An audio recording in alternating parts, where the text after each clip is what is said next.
चलो last turn पे हमने सीखा था हाइपर कॉन्जुगेशन, ठीक है। हाइपर कॉन्जुगेशन की कंडीशन बोलो। डबल बॉन्ड में होगा, कार्ब कैटायन में होगा, फ्री रेडिकल में होगा, और जरूरी कंडीशन क्या थी? sp3 carbon with alpha hydrogen, ठीक है। तो हम कहेंगे sp3 हाइब्रिडाइज्ड कार्बन होना चाहिए जिसके पास अल्फा हाइड्रोजन। इसके अलावा किस किस पे पॉसिबल है? कार्बन फ्री रेडिकल में अपने कोर्स में यही है ना बेसिकली, फ्री रेडिकल हो गया, कार्ब कैटायन हो गया और एल्कीन हो गया विद अल्फा हाइड्रोजन, ठीक है। इसके अलावा आप एल्काइन में भी समझा सकते हो हाइपर कॉन्जुगेशन, एरोमेटिक यानी कि टॉलुइन, फिनाइल, है ना, इनमें आप अच्छे से समझा सकते हो, ठीक है। और मैंने कहा था रिवर्स हाइपर कॉन्जुगेशन, है ना, एक आपका कार्ब एनायन में नहीं समझा सकते अगर CH3 है साइड ग्रुप, लेकिन साइड ग्रुप CCl3 है तो समझा सकते हो, ठीक है। तो अपन को हाइपर कॉन्जुगेशन ही कंटिन्यू करना है। तो देखो next question, find total number of HRS involving CH bond fusion, है ना। HRS मतलब हाइपर कॉन्जुगेशन रेजोनेटिंग स्ट्रक्चर। तो आपको देखना है CH बॉन्ड टूटने के बाद कितनी स्ट्रक्चर बनेंगी। क्लियर? मैंने आपको सिखाया था सिर्फ क्या काउंट करो? Alpha hydrogen. आपको सिर्फ अल्फा हाइड्रोजन काउंट करना, उसके हिसाब से आपका आंसर बनेगा। तो देखो आपको पता है C double bond C, double bond का पड़ोसी कार्बन आपका है अल्फा, ठीक है। Carbon next to double bond, alkene के अंदर बात कर रहे हैं, है ना। Carbon next to double bond alpha, तो ये रहा C डबल बॉन्ड C, यहाँ ये CH3 है, तो अल्फा हाइड्रोजन कितने? 3, ठीक है। अब अगर अल्फा हाइड्रोजन 3 है, इसका मतलब HRS भी कितने? 3। यहाँ देखो 6, क्योंकि C डबल बॉन्ड C के बाद ये CH3 है और ये भी CH3 है, तो हम कहेंगे अल्फा हाइड्रोजन 6 और HRS भी कितने हो गए? 6, ठीक है। यहाँ पहुंचो 6 है पक्का। देखो C डबल बॉन्ड C हो गया, यहाँ क्या है? CH3 और यहाँ पे भी क्या है? CH3। तो डबल बॉन्ड का पड़ोसी कार्बन अल्फा हो गया, तो अल्फा कार्बन 2, अल्फा हाइड्रोजन 6, यानी रेजोनेटिंग स्ट्रक्चर भी 6। यहाँ बताओ 3। देखो C डबल बॉन्ड C, इसके नेक्स्ट तो आपको यही मिला CH और यहाँ क्या मिला? CH2, तो अल्फा हाइड्रोजन 3 और HRS भी 3, और नेक्स्ट में 4। C डबल बॉन्ड C पकड़ लो, ये रहा carbon, double bond carbon, alpha carbon ये रहा CH2 और ये भी क्या है? अल्फा कार्बन CH2, तो हम कहेंगे अल्फा कार्बन 2 है, अल्फा हाइड्रोजन 4 और रेजोनेटिंग स्ट्रक्चर भी 4। क्लियर? तो आपको खाली अल्फा हाइड्रोजन गिनने, उसके हिसाब से आ जाएगा रेजोनेटिंग स्ट्रक्चर। क्लियर है? ठीक है, आगे बढ़ते हैं। अब देखो ये थोड़ा अच्छा और इम्पॉर्टेंट क्वेश्चन है ना। ये 11th NCERT में भी आपके पास ये अलग अलग तरह की एल्कीन है, आपको स्टेबिलिटी ऑर्डर बताना है, ठीक है। हमारा पहला काम था अल्फा हाइड्रोजन गिन के आंसर दे देना। हमने सीखा था जितने ज़्यादा अल्फा हाइड्रोजन उतनी ज़्यादा रेजोनेटिंग स्ट्रक्चर, जितनी ज़्यादा रेजोनेटिंग स्ट्रक्चर उतना ज़्यादा एनर्जी लॉस और उतनी ज़्यादा स्टेबिलिटी। तो एक जनरल तो हमारे को क्लियर है, देखो है ना। अगर हम एक जनरल कॉन्सेप्ट उठा के लाए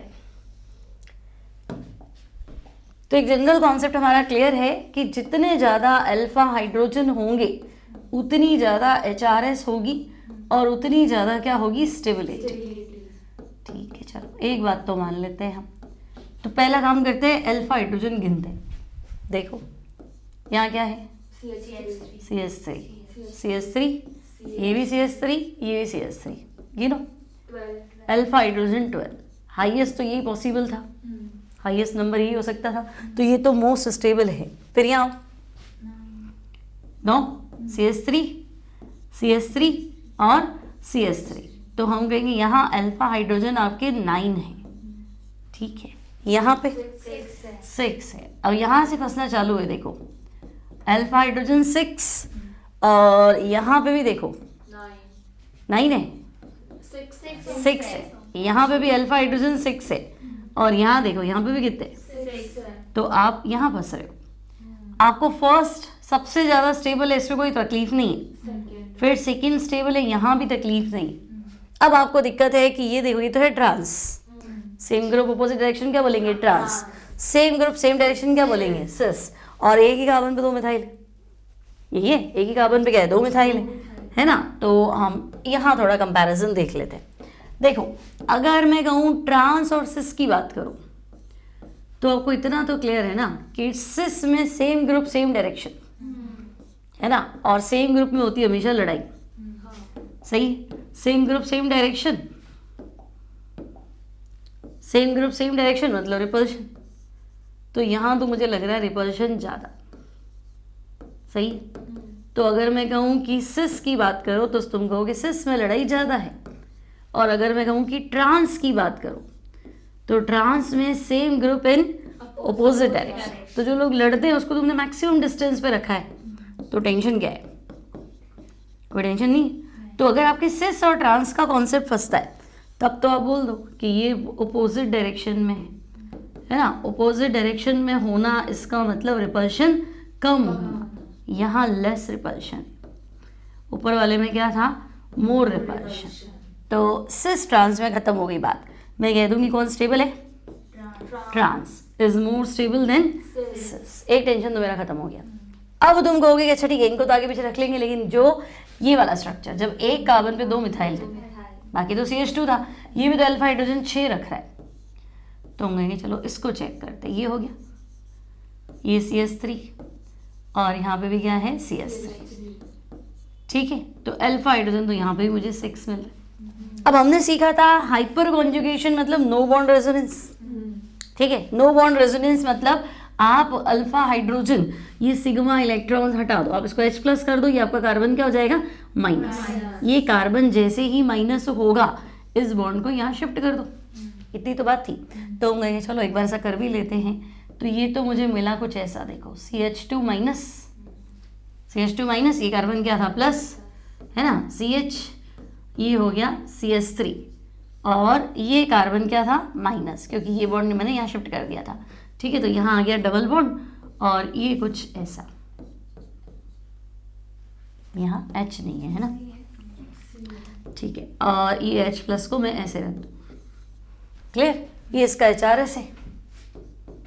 अगर मैं कहूँ उसमें हाइपर कॉन्जुगेशन एक्सप्लेन करो तो हाइपर कॉन्जुगेशन कैसे एक्सप्लेन करते हैं, हाइपर कॉन्जुगेशन मतलब नो बॉन्ड रेजोनेंस। आपको इसके सिग्मा बॉन्ड को नो बॉन्ड कंसीडर करना है, आपको मानना है कि ये इलेक्ट्रॉन कार्बन पे शिफ्ट हो गए, तो आपका carbon minus H+, carbon minus होते ही ये कॉन्जुगेटेड सिस्टम बन गया। मोबाइल है इलेक्ट्रॉन, ये माइनस है, ये यहाँ तब आएगा जब ये प्लस होगा, और ये प्लस तब होगा जब ये बॉन्ड इधर शिफ्ट हो जाएगा, सही बात है। तो अगर ये बॉन्ड शिफ्ट हो गया तो ये कार्बन क्या बना, माइनस, ये कार्बन क्या बना था, प्लस, और ये नो बॉन्ड वाली कार्बन माइनस के साथ क्या करेगा, डबल बॉन्ड बना लेगा। ये मेरा एक HRS बन गया। तो मैं कहूँगी भाई एक HRS तो कुछ ऐसा है, ठीक है। अब अगर मैं ये सिस ट्रांस वाली प्रॉब्लम थी, इनमें से किसी एक को उठा के देख लूँ, है ना, सिस ट्रांस जो भी हो है तो 2 ब्यूटीन ही ना, चाहे सिस ले हो चाहे ट्रांस ले हो है तो 2 ब्यूटीन, है ना। और ये क्या था, आइसोब्यूटाइलिन, ये क्या है, 2 मिथाइल प्रोपीन, है ना, 2 मिथाइल प्रोपीन, और ये क्या है 2 ब्यूटीन। मतलब इन दोनों का फॉर्मूला तो एक ही है ना भाई, C4H8। बात समझ रहे हो मेरी भाई, C4H8 है, चाहे मैं 1 ब्यूटीन लिखूं, चाहे मैं 2 ब्यूटीन लिखूं, चाहे मैं ऐसे लिख दूं आइसोब्यूटाइलिन यानी कि 2 मिथाइल प्रोपीन, बात तो एक ही है। हमें टेंशन क्या हुई थी कि भाई सब में आपने तो कह दिया अल्फा हाइड्रोजन बराबर है, इधर अल्फा हाइड्रोजन आपके 6 आए थे, इधर भी अल्फा हाइड्रोजन 6 आए थे, तो हमारा पहला काम था greater the number of alpha hydrogen greater will be stability. तो अब यहाँ पे भी 6 है, यहाँ पे भी 6 है, यहाँ पे भी 6 है, तो मैंने कहा तीनों में अल्फा हाइड्रोजन बराबर है, स्टेबिलिटी बराबर नहीं है, क्योंकि सिस और ट्रांस में हम कंपेयर कर लेंगे, सिस और ट्रांस में trans is more stable than cis. लेकिन अब इन दोनों से क्या ये ज़्यादा स्टेबल है, क्या ये कम स्टेबल है, क्योंकि उन दोनों का ऑर्डर तो हमारा सेट है। तो हमने क्या किया, एक बार इसका HRS बना के देख लिया, एक बार मैं इसका HRS बना के देख लेती हूँ। ये अल्फा कार्बन है, देखो, है ना, ये अल्फा कार्बन है, ये H, ये H और ये H। अब मान लो इसको H+ बना देते हैं। अगर मैं ये H+ बना दूँ तो ये कार्बन क्या हो जाएगा, माइनस। ये कार्बन माइनस होगा तो ये यहाँ जरूर शिफ्ट होगा अगर इस बॉन्ड को मैं यहाँ डाल दूँ, ऐसा ही कुछ है, ठीक है। तो मैंने क्या किया, इसको यूं का यूं रखा, है ना, ये CH2 ये H+ को मैंने कर दिया इन दोनों के बीच में नो बॉन्ड। जैसे ये नो बॉन्ड वाला कार्बन बना माइनस, इस माइनस को मैं आगे जरूर शिफ्ट कर दूंगी, ये इधर, ठीक है। लेकिन ये प्लस होना चाहिए, ये प्लस तब होगा जब ये बॉन्ड आगे खिसकेगा, और ये CH क्या होना चाहिए, माइनस, और ये CH3 पढ़ा था ये तो हमने लास्ट क्लास में। ये इसका HRS है, हाइपर कॉन्जुगेशन रेजोनेटिंग स्ट्रक्चर। अब मुझे खाली इन पे कंपेयर करके देखना है कि ज़्यादा बढ़िया क्या है। यहाँ पे भी कार्बन माइनस है, यहाँ पे भी कार्बन माइनस है, कार्बन माइनस को कार्ब एनायन बोलते हैं, कार्बन माइनस को कार्ब एनायन बोलते हैं। तो थोड़ा और दिमाग लगाओ कि आपके पास ये जो पहला वाला स्ट्रक्चर है, यहाँ 1 डिग्री कार्ब एनायन और दूसरे वाले में क्या है 2 डिग्री कार्ब एनायन। ज्यादा स्टेबल कौन सा होता है? कार्ब एनायन का स्टेबिलिटी ऑर्डर क्या है, 1 2 3 की 3 2 1? Carb anion, carb anion, carbon minus, जितनी ज़्यादा डिग्री होगी, जितना ज़्यादा प्लस का इफेक्ट होगा, चार्ज बढ़ेगा, स्टेबिलिटी कम हो जाएगी। कार्ब एनायन का स्टेबिलिटी ऑर्डर होता है 1 2 3, ठीक है। तो हम कहेंगे 1 degree carb anion more stable है और 2 डिग्री कार्ब एनायन क्या है, लेस स्टेबल है।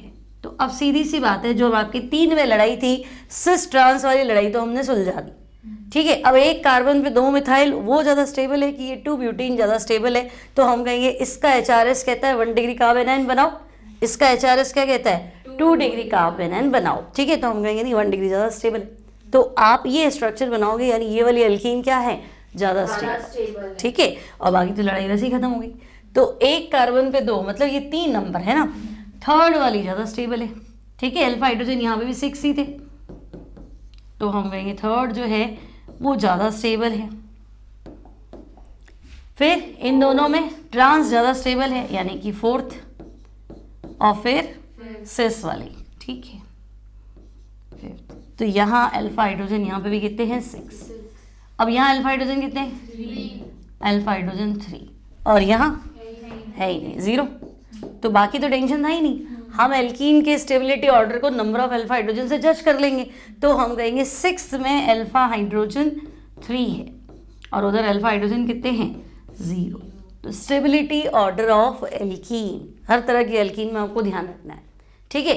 सेम अल्फा हाइड्रोजन वाला केस याद रखना, सिस, ट्रांस और आइसोब्यूटाइलीन, है ना। कार्ब एनायन का स्टेबिलिटी ऑर्डर क्या बोलोगे 1 2 3, है ना। खट करके आंसर आना चाहिए, तुम सोचने बैठोगे तब तो हो गया, ठीक है। चलो अब देखो हाइपर कॉन्जुगेशन इन फिनाइल। मैंने आपको कल भी बताया था एल्कीन वाला जो हाइपर कॉन्जुगेशन है वो क्या है, सिग्मा और पाई स्टार, एंटी बॉन्डिंग वाला। C डबल बॉन्ड C में आपके जो पाई इलेक्ट्रॉन है वो एंटी बॉन्डिंग ऑर्बिटल में है, ठीक है। तो ठीक, अब देखो फिनाइल मतलब हम यहाँ टॉलुइन की बात कर लेते हैं, पहला एग्जाम्पल ले लेते हैं अपन टॉलुइन, ठीक है। अब देखो टॉलुइन के अंदर अगर मुझे हाइपर कॉन्जुगेशन समझाना है तो पहले अल्फा हाइड्रोजन गिनने की बारी आएगी। देखो ये कॉन्जुगेटेड सिस्टम है, इसको एल्कीन जैसा ही मान लेते हैं, है ना। और हम कहेंगे देखो ये हो गया हमारे पास टॉलुइन, क्या होता है मिथाइल बेंजीन, ठीक है। अब तुम बताओ carbon next to double bond, ये C डबल बॉन्ड C, ये कार्बन क्या है अल्फा, अल्फा हाइड्रोजन कितने नजर आ रहे हैं, सेम चीज मैं इसको A मान लेती हूँ, इसको B मान लेती हूँ और इसको C, तो है तो नो बॉन्ड रेजोनेंस, है ना। आपको करना क्या था, पहला स्ट्रक्चर बनाओ। तो हम कहेंगे देखो पहला स्ट्रक्चर, अगर ये बॉन्ड यहाँ शिफ्ट हो गया तो ये नेगेटिव, ये कार्बन क्या हो जाएगा पॉजिटिव।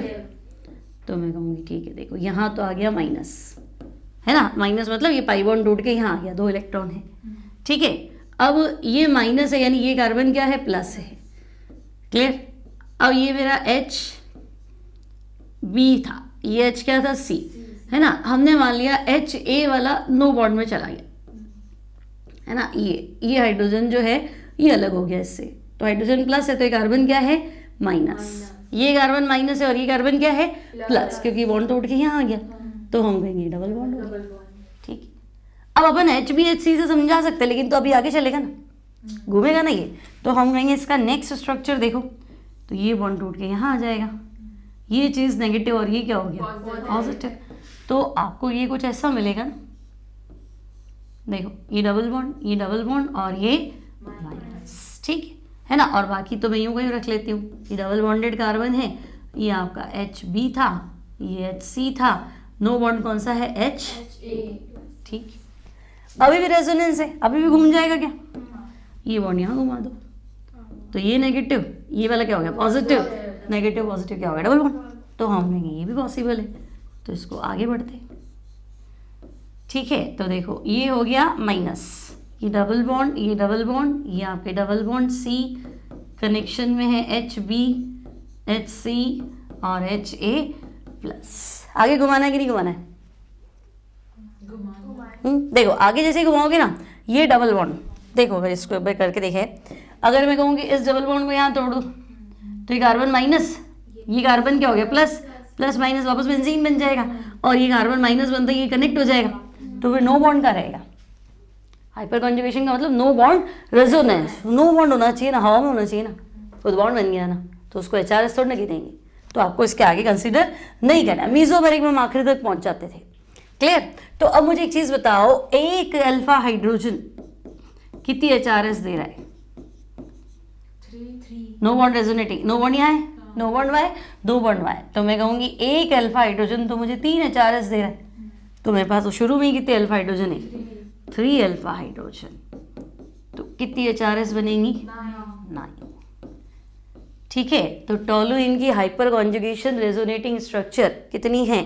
9, है ना। जबकि हमने आप अभी तक जितने भी केसेस पढ़े थे उसमें एक में क्या थी? एक। 3 अल्फा हाइड्रोजन है तो 3 HRS, 6 अल्फा हाइड्रोजन है तो 6 HRS, लेकिन यहाँ पे एक की 3 है और 3 की 9 है, क्लियर। अब और सोचो, क्या इस हाइपर कॉन्जुगेशन की वजह से बेंजीन में नेगेटिव चार्ज घूम रहा है? है ना। कौन सी स्थिति पे? ऑर्थो पे घूम रहा है, पैरा पे घूम रहा है, ऑर्थो। तो मैं तुम्हें क्या कहूँ कि भाई ये जो हाइपर कॉन्जुगेशन है नेगेटिव चार्ज को घुमा रहा है, नेगेटिव चार्ज अवेलेबल कहाँ अवेलेबल है? ऑर्थो एंड पैरा पोजीशन, ठीक है। तो भाई हाइपर कॉन्जुगेशन, हालांकि रिवर्स भी होता है, तो इस हिसाब से मैं इसको प्लस H कह देती हूँ।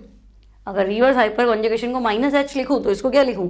प्लस H, क्योंकि रिवर्स हाइपर कॉन्जुगेशन भी इधर ही देखने को मिलेगा बेंजीन वाले केस में, तो मैं कहूँगी प्लस H इफेक्ट, यानी पॉजिटिव हाइपर कॉन्जुगेशन अगर बेंजीन में होगा, टोलुइन में होगा, तो वो डायरेक्टिव कौन सा होगा? Ortho para directive. और देखो बेंजीन पे अटैक कौन करता है?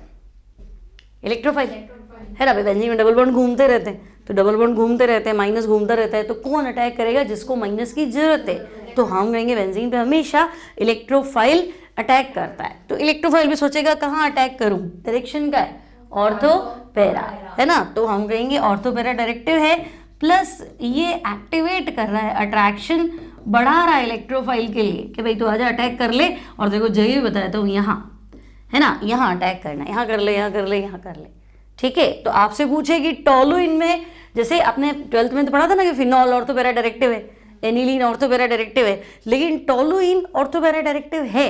फिनॉल और एनिलीन ऑर्थो पैरा डायरेक्टिव होते हैं मीजोमेरिक इफेक्ट के चक्कर में, और टोलुइन ऑर्थो पैरा डायरेक्टिव है लेकिन मीजोमेरिक इफेक्ट नहीं है। यहाँ पे क्या है? हाइपर कॉन्जुगेशन, कौन सा? पॉजिटिव।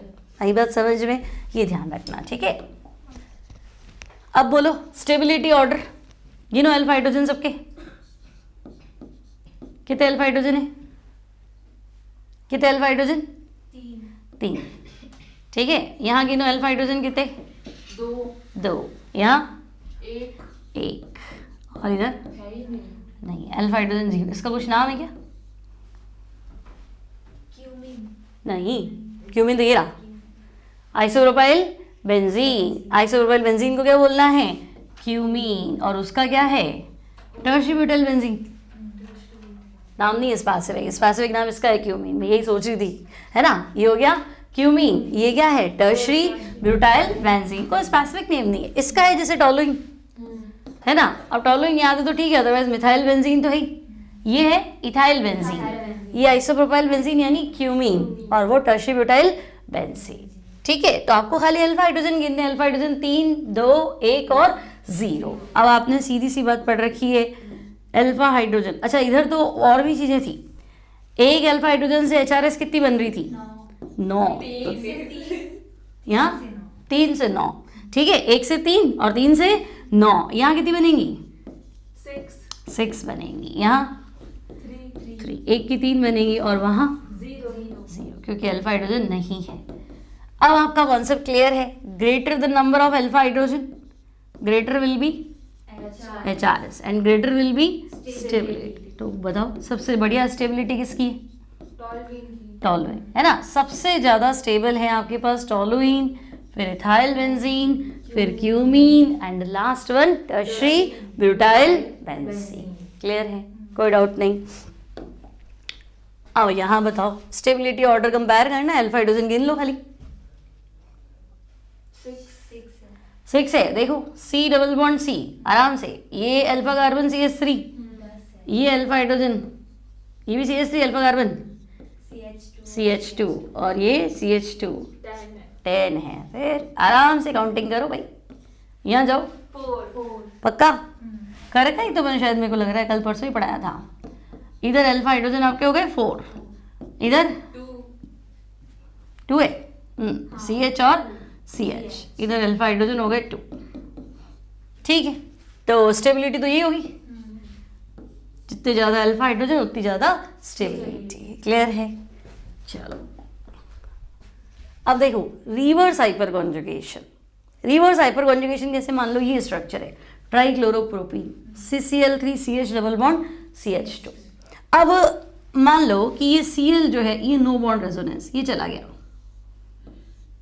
ठीक है, तो हम कहेंगे ओके भाई, ये सॉरी यहाँ Cl है ना, तो ये Cl और ये Cl, ये Cl माइनस चला गया तो कार्बन क्या रह गया प्लस। अब अगर ये कार्बन प्लस रह गया तो मैं इसको यहाँ स्प्लिट कर देती हूँ, ये माइनस, ये दोनों मिलके क्या करेंगे डबल बॉन्ड, और ये तुम्हारे पास रहेगा कार्ब केटायन। ठीक है, तो ऐसा तो ये भी जा सकता था, ऐसा तो ये भी जा सकता था।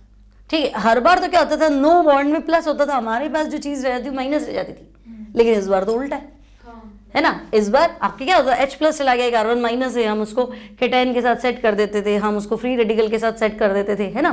फ्री रेडिकल में तो यहाँ होमोलिटिक होता था, और एल्कीन में भी हम उसको चला लेते थे, लेकिन यहाँ उल्टा है, Cl ही होगा और वो माइनस होगा, तो हम कहेंगे कोई बात नहीं, तो हमें कैटायन मिल गया, तो डबल बॉन्ड कैटायन ऑल्टरनेट है, तब भी रेजोनेंस तो पॉसिबल है। ठीक है, ये इसका रेजोनेटिंग स्ट्रक्चर, ये इसका HRS। क्लियर? एक बात तो समझ में आ गई। तो हम कहेंगे चलो ये तो हो गया, है ना, इसकी जगह I होता तब भी पॉसिबल था, इसकी जगह Br होता तब भी पॉसिबल था। ठीक है, अब देखो ओनली Br Cl I ये रिवर्स हाइपर कॉन्जुगेशन शो करेंगे। ठीक है, अब इनमें सबसे ज्यादा शो कौन करेगा भाई, एक जैसे CCl3 था, CI3 लगा हुआ है ना, एक CBr3 लगा हुआ है, यहाँ क्या लगा हुआ है, 3 बार I, 3 बार Br और 3 बार क्लोरीन। आप सबसे बढ़िया रिवर्स हाइपर कॉन्जुगेशन किस में, I में कि Cl में? I क्यों? अगर F लेते तो फिर F होता, Cl लेते तो I का बॉन्ड लेंथ सबसे ज़्यादा है, लंबा बॉन्ड जल्दी टूटेगा, छोटा बॉन्ड मुश्किल से टूटेगा। तो हम कहेंगे अलग ही तो कर रहे हैं, हम इतनी देर से देख क्या रहे हैं कि Cl निकल गया, तो I होता तो और जल्दी निकल जाता, स्ट्रेंथ भी तो देखनी पड़ेगी ना। तो हम कहेंगे कि CI3 में सबसे बढ़िया रिवर्स हाइपर कॉन्जुगेशन होगा। क्यों होगा? क्योंकि Ci बॉन्ड की स्ट्रेंथ इतनी ज़्यादा नहीं है, I माइनस को भगाना ईजी है, उसके बाद Br को, उसके बाद Cl को। ठीक है ना। अब रिवर्स हाइपर कॉन्जुगेशन आपको इसमें भी देखने को मिल जाएगा फिर तो हम कहेंगे बिल्कुल। अगर मान लो एग्जामिनर ये ग्रुप दे दे, है ना, और यहाँ कोई अटैकिंग स्पीशीज डाल दे, इलेक्ट्रोफाइल डाल दे, तो आपको यही तो बताना है कि भी कहाँ अटैक होगा। तो देखो मिथाइल था तब तो हमने कह दिया था ऑर्थोपैरा डायरेक्टिव, अब यहाँ तो यहाँ हम कहेंगे रिवर्स हाइपर कॉन्जुगेशन है, और रिवर्स हाइपर कॉन्जुगेशन के चक्कर में क्या होगा, तो हम कहेंगे देखो इसको मान लेते हैं हम, ये ऊपर वाला Cl मान लो चला गया, तो ये Cl आपका माइनस, ठीक है, Cl माइनस, और ये 2 Cl है ही सही। अब अगर ये Cl माइनस है तो ये कार्बन क्या है प्लस, इस कार्बन को जरूरत पड़ गई थी बॉन्ड, तो मुझे यहाँ स्प्लिट करना पड़ेगा, तो ये 2 बॉन्ड तो मैं एज इट इज बना लेती हूँ। ये बॉन्ड स्प्लिट करूँगी तो यहाँ क्या रह जाएगा प्लस, ये माइनस और प्लस क्या हो जाएंगे डबल, सही। फिर तो ये सिस्टम आगे चल जाएगा, अगला स्ट्रक्चर ये यहाँ स्प्लिट हो जाएगा। ठीक है, तो अगला स्ट्रक्चर आपका ये कुछ ऐसा, देखो ये आपका डबल बॉन्डेड कार्बन, ये Cl, ये नो बॉन्ड। ठीक है, अब ये अगर बॉन्ड यहाँ स्प्लिट करूँ तो ये माइनस, ये प्लस, डबल बॉन्ड बना दूँ। ठीक है, ये डबल बॉन्ड है ही, और टेल पे क्या आ जाएगा प्लस, फिर आगे चलेगा, है ना। अगर इस बॉन्ड को यहाँ स्प्लिट करूँ तो ये नेगेटिव, बैक साइड क्या हो गया पॉजिटिव। ठीक है, तो हम कहेंगे ये नेगेटिव पॉजिटिव तो हो गया डबल बॉन्ड, यहाँ क्या आ गया प्लस, और ये कुछ ऐसा, ये डबल बॉन्ड Cl माइनस। आई बात समझ में? तो एक की कितनी बनी, 3 Cl है तुम्हारे पास 9। ठीक है, तो अब मुझे बताओ कि पॉजिटिव चार्ज कहाँ पे घूम रहा है, ऑर्थो और पैरा, पॉजिटिव चार्ज स्प्रेड या available at ortho and para. ठीक है, इसका मतलब इलेक्ट्रोफाइल क्या सोचेगा कि ऑर्थो पैरा पे अटैक करूं कि नहीं करूं। न्यूक्लियोफाइल सोचेगा। हाँ, तो हम बेंजीन पे इलेक्ट्रोफाइल अटैक करता है ना, ठीक है, तो बेंजीन पे इलेक्ट्रोफाइल अटैक करता है तो वो मना कर देगा कि ऑर्थो पैरा पे अटैक नहीं करना है ना। तो अटैक ऑर्थो पैरा पे नहीं करना है तो करना क्या है, मेटा। आई बात समझ में। तो आपको बताना भाई पॉजिटिव चार्ज अवेलेबल है ऑर्थो एंड पैरा, यानी कि electrophile does not attack at ortho and para, है ना। क्यों, क्योंकि यहाँ इलेक्ट्रॉन डेंसिटी है ही नहीं। बेंजीन में पहला अटैक इलेक्ट्रोफाइल का होता है, ठीक है। हालांकि ये लोग कम रिएक्टिव होंगे क्योंकि अवेलेबल ही नहीं है इलेक्ट्रॉन, ठीक है। इलेक्ट्रॉन डेंसिटी क्या है, लेस है बेंजीन रिंग में, electron density is less in benzene ring. तो मैं कहूँगी भाई electrophile does not attack at ortho and para position, नहीं करेगा अटैक। तो कहाँ अटैक करेगा ये तो बताओ। तो हम नहीं, ठीक है, दो जगह ब्लॉक है, दो रास्ते बंद है तो तीसरे रास्ते चले जाओ। तो अब आपके पास रास्ता जो है वो है मेटा। तो वो तो सिर्फ इतनी सी बात पूछेगा ना, आपको एक क्वेश्चन दे देगा कि बेंजीन पे CCl3 लगा दिया और एरो पे लिख दिया इलेक्ट्रोफाइल, है ना। मान लो Cl minus nitro plus sorry, ठीक है, Cl प्लस, है ना। तो वो कहाँ अटैक करेगा, तो इस पोजीशन में तो हम कहेंगे ऑर्थो पैरा पे नहीं करेगा, मेटा पे अटैक करेगा। यानी कि अगर बेंजीन पे CCl3 ग्रुप कनेक्टेड हो तो वो क्या होगा, तो वो होगा मेटा डायरेक्टिव। एक्टिवेटिंग की डीएक्टिवेटिंग, डीएक्टिवेटिंग, क्योंकि आपके पास इलेक्ट्रॉन डेंसिटी कम है तो फिर वो क्या माना जाएगा, डीएक्टिवेटिंग। एक्टिवेटिंग नहीं होगा, ठीक है। समझ में आ गई थी बात। चलो, ये था आपका रिवर्स हाइपर कॉन्जुगेशन। अब यहाँ फंसे आप, यहाँ बताओ, देखो एल्कीन है, मेरे पास Cl भी है H भी है। अगर मैं Cl माइनस को निकालूं, भाई रिवर्स हाइपर कॉन्जुगेशन के लिए मैं क्या कर देती हूँ, Cl माइनस निकाल देती हूँ। तो Cl माइनस निकाल दोगे तो कार्बन प्लस हो जाएगा, ये बॉन्ड यहाँ टूट जाएगा तो यहाँ आ जाएगा double bond, C double bond CH और ये आ जाएगा CH2 प्लस, और इधर हमारे पास CH3 यूं का यूं और इधर जो है वो H, ऐसा ही, ठीक है। और अगर मैं H प्लस निकाल दूं, है ना, मान लो ये तो मैंने क्या किया, रिवर्स हाइपर कॉन्जुगेशन, मैंने माइनस H इफेक्ट लगाया।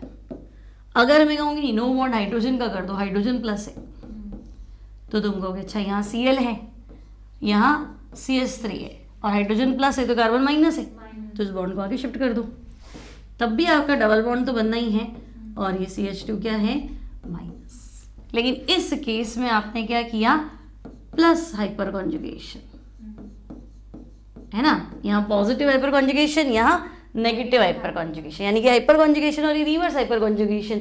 अब दिमाग लगाओ, ज़्यादा सही क्या लग रहा है, प्लस वाला, प्लस हाइपर कॉन्जुगेशन। क्यों, कार्बन आयन स्टेबिलिटी होती है ना 1 डिग्री 2 डिग्री 3 डिग्री, और यहाँ पे नहीं है। कैटायन की 3 to 1 होती है और एनायन की 1 to 3, तो 1 है। आंसर तो सही है, लेकिन थोड़ा और सोचो कि अगर मुझे कोई प्रोसेस के थ्रू कार्बेनाइन मिलता है, कार्बेनाइन मतलब विद कंप्लीट ऑक्टेट, भाई मुझे एक ऐसा स्ट्रक्चर मिलता है जिसमें चार्ज तो है लेकिन इतना कोई टेंशन नहीं है, ऑक्टेट पूरा है, चार्ज है, रिएक्टिव तो होता ही क्या चार्ज है, और यहाँ भी मुझे चार्ज मिल रहा है लेकिन मुझे क्या मिल रहा है, इनकम्प्लीट ऑक्टेट, तो मैं क्या पसंद करूँगी, उधर जाना पसंद करूँगी, ठीक है। तो हम कहेंगे कि भाई यहाँ ऑक्टेट पूरा है, तो कभी भी ऐसी कोई स्पीशीज या इंटरमीडिएट बनाने की जब बात हो तो ऐसा इंटरमीडिएट ट्राई करो जहाँ ऑक्टेट कंप्लीट हो, सभी का फायदा है सबको, है ना। एक भी पीछे रह जाता है तो दिक्कत ही आती है, ठीक है। तो मैं कहूँगी नहीं, ये ज़्यादा स्टेबल इंटरमीडिएट है ना, this intermediate is more stable as compare to this intermediate, ठीक है। तो हम कहेंगे अच्छा फिर वो इंटरमीडिएट बना लो, और तो क्या, तो वो इंटरमीडिएट बनाने के लिए कौन सा हाइपर कॉन्जुगेशन, प्लस H। तो जब तुम फंस जाओ कि भाई पॉजिटिव हाइपर कॉन्जुगेशन भी हो रहा है और नेगेटिव हाइपर कॉन्जुगेशन भी हो रहा है, तो डोमिनेंसी किसको देनी पड़ेगी, प्लस हाइपर कॉन्जुगेशन को, क्योंकि ये आपको देगा कार्ब एनायन स्टेबल इंटरमीडिएट, और ये क्या देगा, लेस स्टेबल इंटरमीडिएट। इतनी बात समझ में आ गई, ठीक है। आगे बढ़ते हैं। अब यहां बताओ स्टेबिलिटी ऑर्डर कार्ब कैटायन का।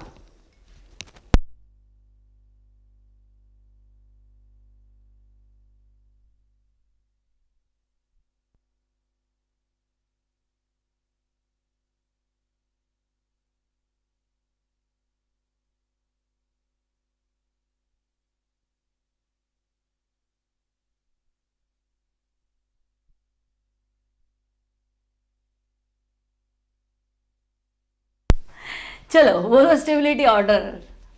कर्व कैटायन है सारे के सारे, और देखो हाइपर कॉन्जुगेशन से आंसर आएगा, क्योंकि आपके पास बेंजीन है, एक एल्कीन वाला सिस्टम है विद अल्फा कार्बन, ठीक है। दिमाग लगा लो।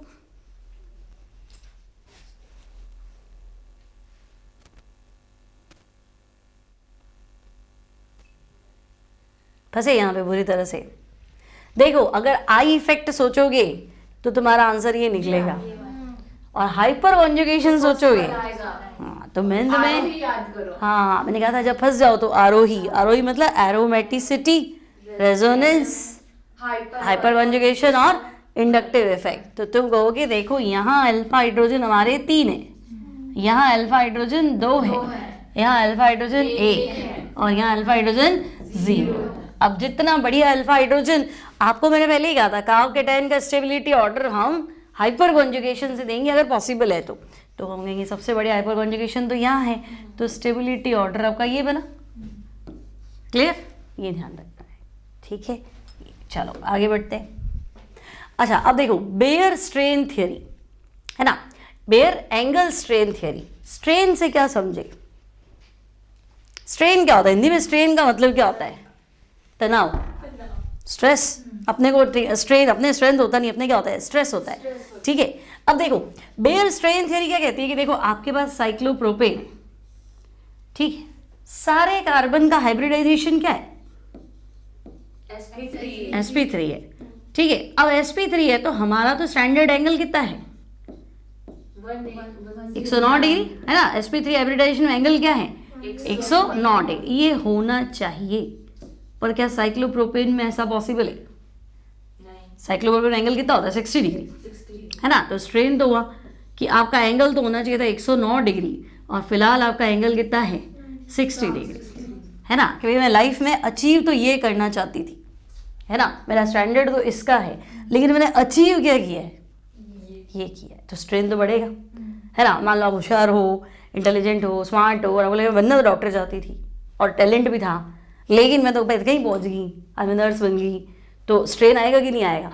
अब जितने ज़्यादा आपने 12th में तैयारी करी, जितने ज़्यादा आप होशियार हो, और जितने लो लेवल के हॉस्पिटल में आप नर्स बन गए, स्ट्रेन उतना क्या होगा, पक्का, ठीक है। तो स्ट्रेन मतलब एक्सपेक्टेड, जो आपने जिंदगी में एक्सपेक्ट किया था, और प्रेजेंट सिचुएशन, तो एक्सपेक्टेड माइनस रियल। क्लियर। तो मैं तुम्हें बोल रहा हूँ साइक्लोप्रोपेन को कितनी टेंशन है, तो तुमको क्या इसका एक्सपेक्टेड एंगल तो था 109 डिग्री 28 मिनट, लेकिन एक्चुअल में इस बेचारे को क्या मिला, 60 डिग्री। तो स्ट्रेन कितना है, 49 है ना। 60 और वही कैलकुलेटर, 60 और 100 40, और 9 एक्स्ट्रा 8 9 एक्स्ट्रा हुआ ना, तो कितना हुआ 49 डिग्री 28 मिनट की इसको क्या है, टेंशन। सही। तो ये टेंशन तो साइक्लोब्यूटेन को भी हो सकती थी। साइक्लोब्यूटेन सारे कार्बन के sp3 है ना, तो होना तो ये चाहिए था, हाइब्रिडाइजेशन sp3 है, पर होता क्या है 90 डिग्री, तो टेंशन तो इसको भी है ना। लेकिन इसके कंपैरेटिवली इसकी लाइफ में तनाव कम है, कितना कम है, 19.90 पक्का 109 डिग्री 28 मिनट माइनस 90 डिग्री, तो 19 डिग्री का तनाव इसके क्या है, कम है। तो एक तरह से मैं कह दूं जैसे जैसे रिंग बड़ी हो रही है वैसे वैसे स्ट्रेन क्या हो जाएगा, कम। ठीक है। तो बेयर स्ट्रेन थियरी समझ में आ गया, एंगल स्ट्रेन निकालो है ना। सबसे परेशान रिंग कौन सी है, साइक्लोप्रोपेन है ना, और सबसे बढ़िया रिंग मस्त वाली साइक्लोहेक्सेन, ठीक है, लीस्ट स्ट्रेन। तो इसने क्या किया, आपको अलग अलग एंगल दे दिए, कंपाउंड दे दिए। Cyclopropane expected angle 109, real angle 60, strain कितना 49 डिग्री है ना। फिर साइक्लोब्यूटेन एक्सपेक्टेड एंगल 109, एंगल कितना होता है 90, टेंशन कितनी है 19 डिग्री। साइक्लोपेंटेन में सब sp3 है इसलिए मैंने 109 लिखा है, ठीक है। तो एंगल होना तो चाहिए था 109 डिग्री, होता कितना है 108, तो इसको भी टेंशन है लेकिन बहुत कम 1 डिग्री, है ना। मान लो एम्स में नहीं हुआ, मैं डॉक्टर तो बन ही गया, ठीक है ना, क्या ही टेंशन है। और ये साइक्लोहेक्सेन होना कितना चाहिए था 109, आसपास होता है 109 की, ठीक है ना। अब मैं फर्स्ट रैंक पे नहीं आया बट ठीक है ना, टॉप 10 में भी आ गया तो कोई टेंशन थोड़ा ना है। तो हम कहेंगे इसकी ज़िंदगी में तनाव कितना है 0 डिग्री, इतनी बात क्लियर है। तो हम कहेंगे कि सबसे कम तनाव में जो रहेगा वो सबसे ज़्यादा स्टेबल होगा। एक रिंग एक्सटेंशन सिखाया था, मैंने कहा था 3 की रिंग है तो 4 में कन्वर्ट कर दो, 4 की तो 5 लिया हो और 5 की है तो 6 लिया, और 6 के बाद मत सोचो, 6 सबसे बढ़िया, इसकी कोई टेंशन नहीं है। तो बेयर स्ट्रेन थियरी क्लियर, ठीक है। आपको पूछेगा रिंग स्टेबिलिटी तो आपको बताना है सबसे ज़्यादा स्टेबल होता है साइक्लोहेक्सेन, फिर साइक्लोपेंटेन, फिर और फिर साइक्लोप्रोपेन। अब इसको हम कहीं ना कहीं काम में जरूर लेंगे, देखना, ठीक है। अब अगर आगे बढ़ते हैं कि भाई मान लो ये एल्कीन है और मुझे इनका स्टेबिलिटी ऑर्डर क्या करना है, कंपेयर करना है, ठीक है। अब मुझे एल्कीन का स्टेबिलिटी ऑर्डर कंपेयर करना था तो मेरे पास एक ही चीज़ थी अल्फा हाइड्रोजन, मैं अल्फा हाइड्रोजन काउंट कर लेती हूँ, है ना। ये कार्बन है, ये कार्बन डबल बॉन्ड, तो ये कितना हाइड्रोजन रखेगा, एक ही है। तो हम कहेंगे चलो यहाँ का अल्फा हाइड्रोजन हमारे पास है 1, ठीक है। यहाँ CH2 है ना, और ये तो C डबल बॉन्ड, C का पड़ोसी कार्बन, ये भी अल्फा है, ये भी अल्फा है, तो यहाँ अल्फा हाइड्रोजन कितने हैं 4, सही है। और ये देखो ये C डबल बॉन्ड C है ना, अल्फा हाइड्रोजन देखो CH3 और ये सॉरी CH2 और ये CH2, यहाँ अल्फा हाइड्रोजन कितने, सॉरी CH3, तो अल्फा हाइड्रोजन कितने हैं 5, ठीक है। तो इसको तो पीछे ही रखना है, मान लो मैंने लिख दिया इसको A, इसको लिख दिया B और इसको लिख दिया C, तो A तो पीछे रहेगा, इसमें तो कोई टेंशन है, ठीक है। अब अगर आपने सोचा कि हाइपर कॉन्जुगेशन सोच लूँ, तो हाइपर कॉन्जुगेशन वैसे भी हम सबसे ज़्यादा इसी पे आंसर देते हैं, तो यहाँ क्या टेंशन है, ये सबसे ज़्यादा, फिर ये सबसे कम, है ना। लेकिन आप फिर फंस गए यहाँ पे, देखो, है ना। अब यहाँ आता है बेयर स्ट्रेन थियरी। बेयर कहता है वो मेरे को भूल गए तुम, देखो बेयर क्या कहता है कि भाई ये आपका कार्बन क्या है sp2 और ये आपका कार्बन क्या है sp2 और ये क्या है sp3, है ना। तो देखो sp3 का एंगल आप सबको पता है कितना 109 मिनट हटा देते, ठीक है। और sp2 का एंगल भी आपको पता है 120, और साइक्लोप्रोपेन की असलियत आपको पता है, साइक्लोप्रोपेन की असलियत पता है 60, है ना। अब ये कार्बन टेंशन में है, तनाव में है, स्ट्रेन में, कितना स्ट्रेन है इसको 49 डिग्री का, भैया होता 60 है, होना कितना चाहिए 109, तो हम कहेंगे इसको टेंशन है 49 डिग्री, इसको कितनी टेंशन है 60 डिग्री, वो एग्जैक्ट 60 डिग्री टेंशन है, और इसको 60 डिग्री, 60, इसकी टेंशन गिन ली, है ना। टोटल स्ट्रेन गिन लो,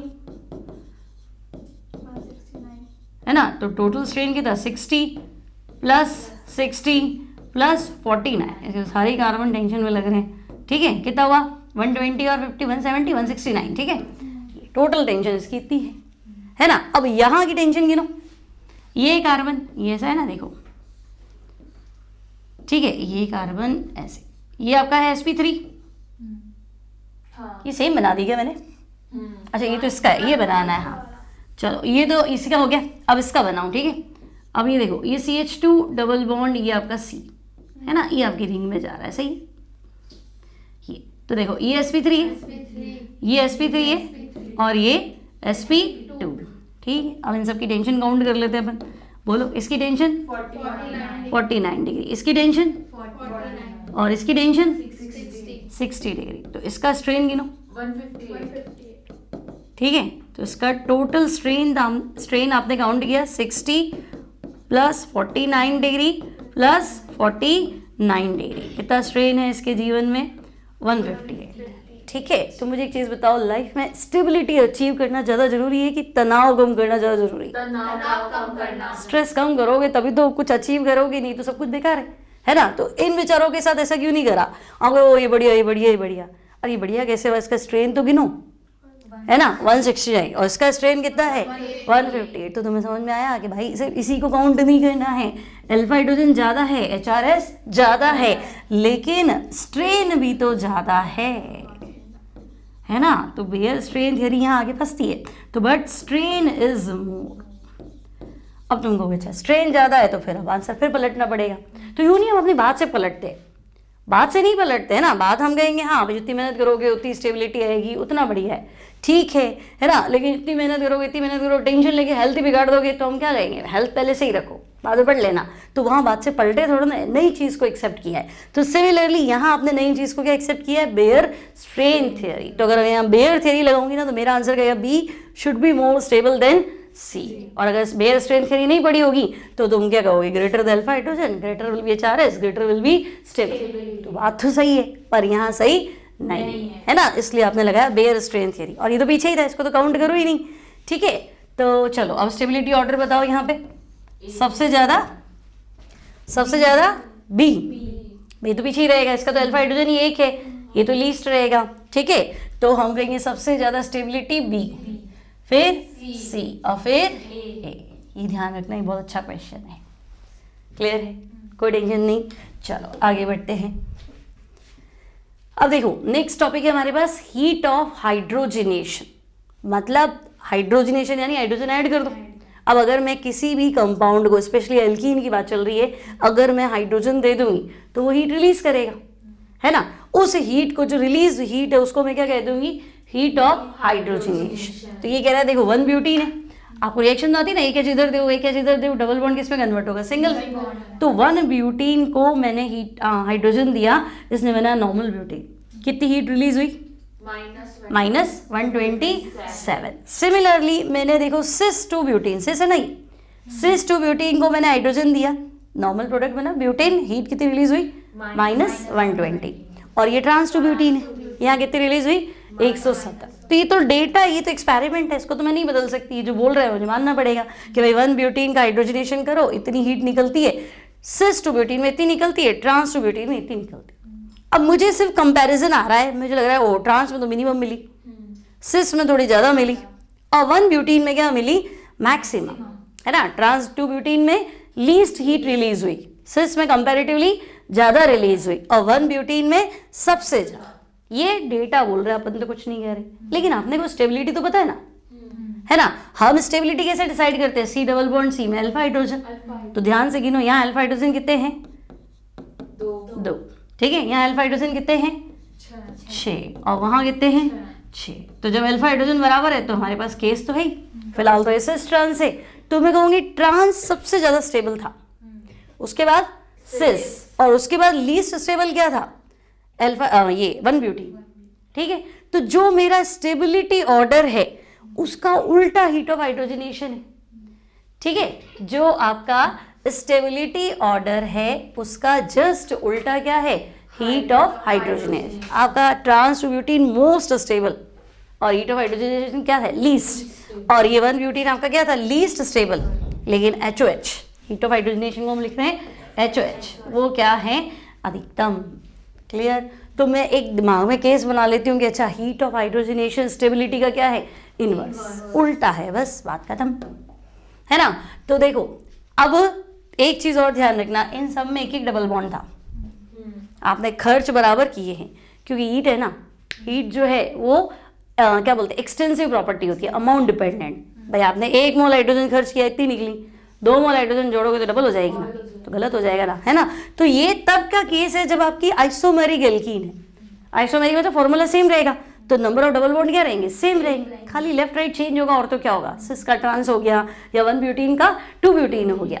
तो मैं कहूँगी उस केस की बात कर रही हूँ जब एल्कीन क्या है, आइसोमेरिक है, और प्रोडक्ट सबका सेम था, चाहे सिस 2 ब्यूटीन था, चाहे ट्रांस 2 ब्यूटीन था, चाहे 1 ब्यूटीन था, इन सबको हाइड्रोजन देने के बाद मेरा आंसर ब्यूटेन था, ठीक है। तो अगर आइसोमेरिक एल्कीन है जो हाइड्रोजनेशन के बाद में सेम प्रोडक्ट दे रही है, तो डेटा कुछ ऐसा है कि जितनी ज़्यादा स्टेबिलिटी उतनी कम हीट ऑफ हाइड्रोजनेशन। इतनी बात क्लियर है, ठीक है। अब देखो मान लो कि मेरे पास ये है, कितने कार्बन है, 3 3 6, ये है मेरे पास 1 हेक्सीन, 1 हेक्सीन है, इधर भी कितने कार्बन 6 है, तो ये है 2 हेक्सीन, है ना, और ये है आपके पास 3 हेक्सीन, तो आइसोमेरिक एल्कीन तो है ही, ठीक है। हम इनको कर देते हैं ए, बी और सी। तो अब गिनो तुम, पहले अल्फा हाइड्रोजन गिन लो, बोलो कितने अल्फा हाइड्रोजन, 2, यहाँ 5, सी डबल बॉन्ड से की बात गिनने ना, 2 और 3 5, ठीक है। यहाँ गिनो 4 अल्फा हाइड्रोजन 4, ये। अब greater the alpha hydrogen greater will be stability and lesser will be heat of hydrogenation. दिमाग में तो उल्टा चलना है, तो मुझे लग रहा है कि सबसे ज्यादा हीट ऑफ हाइड्रोजनेशन 1 हेक्सीन ए की, फिर 3 हेक्सीन सी की, और फिर 2 हेक्सीन। तो मैं दोनों लिख देती हूँ ताकि तुम्हारा टेंशन नहीं। अगर मैं कहूँ स्टेबिलिटी बताओ तो तुम्हारा आंसर होगा बी, सी और ए, और मैं कहूँगी नहीं हीट ऑफ हाइड्रोजनेशन बताओ तो तुम्हारा आंसर होगा ए, सी और बी। रीजन समझ में आ गया क्यों, ठीक है। अब यहाँ चलो गिन लो इसको भी, सब कह रहे तुम्हें अल्फा हाइड्रोजन गिनने, गिनो 10 के 8, 3 6 8 और 10, ठीक है। तो ये अल्फा हाइड्रोजन 10, यहाँ 6 है, देखो ये CH3 गिना जाएगा, ये CH2 गिना जाएगा और ये CH गिना जाएगा, 3 2 5 और 1 6, यहाँ गिनो 4, ये CH2 है और ये भी CH2, बाकी तो बीटा हो गया। तो ये अल्फा हाइड्रोजन आपके 4 है, ठीक है। तो हम दोनों लिख लेंगे ताकि हमारा टेंशन खत्म हो जाए। पहले हम कहेंगे देखो स्टेबिलिटी की बात कर लेते हैं, ठीक है। तो ये आपका ए, बी और सी, तो स्टेबिलिटी आ रही है ABC, और फिर हीट ऑफ हाइड्रोजनेशन की बात कर लेते हैं CBA, ठीक है। तो CBA, तो केस 1 क्लियर। आपके पास जो एल्कीन है वो आइसोमेरिक होनी चाहिए, मतलब number of double bond same होने चाहिए और उनका जो प्रोडक्ट आ रहा है वो भी क्या होना चाहिए, सेम, ठीक है। अब मान लो एक से ज़्यादा डबल बॉन्ड है, तो देखो यहाँ 2 डबल बॉन्ड है, वहाँ 1 डबल बॉन्ड है। अब अगर मुझे यहाँ हीट ऑफ हाइड्रोजनेशन निकालना है तो मेरे 2 मोल हाइड्रोजन नहीं खर्च होंगे क्या, कितने हाइड्रोजन खर्च होंगे, 2 मोल, और यहाँ कितने खर्च होंगे, 1 मोल। तो ऑब्वियस है ना 1 मोल पे जितनी भी हीट मिलेगी 2 मोल पे ज़्यादा ही मिलेगी, उसमें मैं क्या सोचूं, है ना। तो मैं कहूँगी कि भाई इसका आंसर भी मुझे ब्यूटेन मिल जाएगा, नॉर्मल ब्यूटेन, और उधर भी मुझे आंसर क्या मिल जाएगा, नॉर्मल ब्यूटेन। लेकिन यहाँ मैं स्टेबिलिटी वगैरह से दिमाग नहीं लगाऊंगी, है ना। मेरा सीधा आंसर है कि यहाँ क्या होगा, ज़्यादा हीट ऑफ हाइड्रोजनेशन होगी। क्यों होगी, क्योंकि 2 मोल हाइड्रोजन खर्च हो रहा है। हीट हमेशा अमाउंट डिपेंडेंट होती है ना। तो आपको ओवरऑल कंपाउंड से ये तो नहीं पूछा 1 मोल पे बताओ, तब तो फिर भी सोचते। तो हम लेकिन ये हमारा ज़्यादा हो जाएगा, है ना। यहाँ हो जाएगा, क्या लिखूँ, ए और बी लिख देती हूँ, ठीक है। तो HOH की बात करेंगे तो heat of hydrogenation of A greater than B, clear है, ठीक है। नेक्स्ट यहाँ देखो ये बेंजीन है, ये हेक्साडाइन है। अब ये डेटा दे रखा है, देखो इसको भी हेक्सेन में कन्वर्ट किया, इधर भी हेक्सेन में कन्वर्ट किया, ठीक है। यहाँ तुम्हारे पास 2 मोल हाइड्रोजन खर्च हुआ और यहाँ कितना खर्च हुआ, 3। तो अभी तो हमने पढ़ा था कि जितने नंबर ऑफ मोल्स हाइड्रोजन खर्च होगा आपका आंसर उसके हिसाब से होगा, लेकिन यहाँ तो डेटा गलत बोल रहा है। देखो यहाँ मेरे पास ज़्यादा होना चाहिए था, 3 डबल बॉन्ड है, खर्चा 3 टाइम्स हुआ, तो तुम क्या बोलोगे, भाई ये बेंजीन है।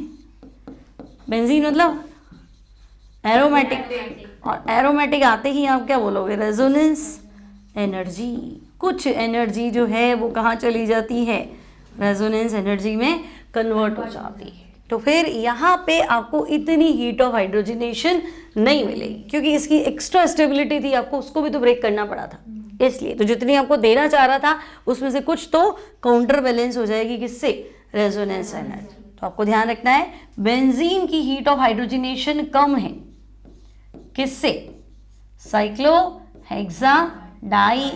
और डेटा है ना आपके पास 232 है या 208 है, ठीक है। फिर बेंजीन क्यों चाहेगा कि मुझे तुम है ना साइक्लोहेक्सेन में कन्वर्ट करो, मैं तो वैसे ही स्टेबल हूँ, क्योंकि साइक्लोहेक्सेन मतलब नॉन एरोमेटिक और बेंजीन अपने आप में क्या है, एरोमेटिक। तो ये चाहेगा ही क्यों, आप तो उसको बेकार बना रहे हो, है ना, वो तो चाहेगा ठीक है, आपको कन्वर्ट करना है कन्वर्ट कर सकते हो, लेकिन ये क्यों चाहेगा?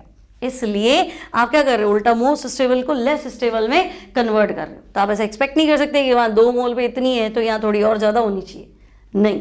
काउंटर बैलेंस कहाँ गया? रेजोनेंस एनर्जी, क्योंकि इसकी जो एक्स्ट्रा स्टेबिलिटी थी उसको भी तो आपको बराबर करना था, तो कुछ एनर्जी जो मिल रही थी वो उधर खर्च हो गई। क्लियर है? ठीक है, तो ये आपका बेंजीन वाला एक्सेप्शन था। अब देखो, हीट ऑफ हाइड्रोजनेशन पर पाई बॉन्ड, मतलब अभी तक तो क्या थे, 2 पाई बॉन्ड थे, है ना, तो मैंने कहा 1 पाई बॉन्ड, 2 पाई बॉन्ड और 3 पाई बॉन्ड, तो आपका आंसर क्या होगा? 3 वाले में ऑब्वियसली ज़्यादा, तो ऐसे आप डिस्कस नहीं कर पाओगे, सीधी सी बात हो गई ना भाई, 1 का डबल हो गया 2 और 2 का डबल क्या हो गया 3। अब कहीं कहीं ऐसा होता है ना कि 3 वाले में रेजोनेंस है ना, 2 वाले में रेजोनेंस कम है, और या मान लो एक कॉन्जुगेटेड सिस्टम है, क्यूमुलेटिव सिस्टम है, डबल बॉन्ड ऑल्टरनेट है, डबल बॉन्ड क्या है, एक छोड़कर एक है तो क्या बोलेंगे? कॉन्जुगेटेड, और डबल बॉन्ड ऑल्टरनेट नहीं है, 2 छोड़ के हैं, है ना, तो वो अलग सिस्टम हो गया आइसोलेटेड, और एक क्यूमुलेटिव। मतलब अगर मैं कहूँ डबल बॉन्ड जो है वो एक छोड़कर एक है, ऑल्टरनेट डबल बॉन्ड, तो इस सिस्टम को क्या बोलेंगे?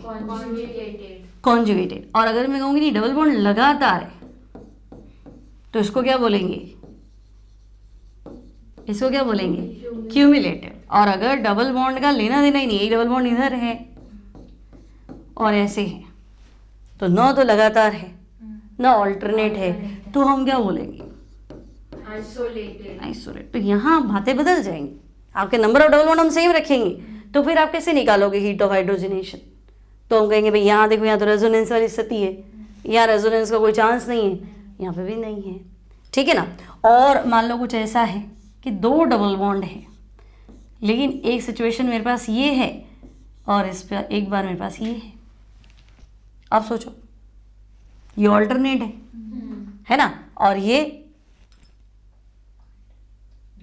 देखो इधर भी रेजोनेंस होगा क्योंकि इसका अल्फा हाइड्रोजन है ना, अल्फा हाइड्रोजन है, और इधर भी रेजोनेंस होगा, यहाँ हाइपर कॉन्जुगेशन होगा क्योंकि इधर भी अल्फा हाइड्रोजन, तो यहाँ अल्फा हाइड्रोजन 4 है ना, यहाँ पे भी अल्फा हाइड्रोजन क्या है? 4।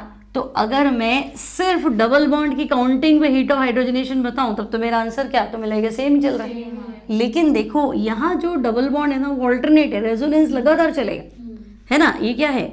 आइसोलेटेड, ठीक है, यानी डबल बॉन्ड रेजोनेंस लंबा चलेगा, ये इधर टूटेगा फिर ये इधर टूटेगा, आई बात समझ में? तो आगे से आगे चलेगा तो इसको क्या बोलते हैं? एक्सटेंडेड। और यहाँ क्या हो गया? तो इधर होगा या फिर इधर होगा, कंटिन्यू नहीं चलता है, तो ऐसे सिस्टम को क्या बोलते हैं? क्रॉस्ड, ठीक है ना। तो रेजोनेंस इधर भी है लेकिन इधर भी है, बढ़िया किस में? कॉन्जुगेटेड में, आइसोलेटेड है ना, सॉरी एक्सटेंडेड सिस्टम, और इसमें रुक जाएगा बीच बीच में, तो ये होगा क्रॉस्ड, ठीक है। तो इसको अपन कल डिस्कस करेंगे। यहाँ तक क्लियर सारा? Heat of hydrogenation, hyper conjugation, plus और माइनस, ठीक है। चलो कल कंटिन्यू करते हैं।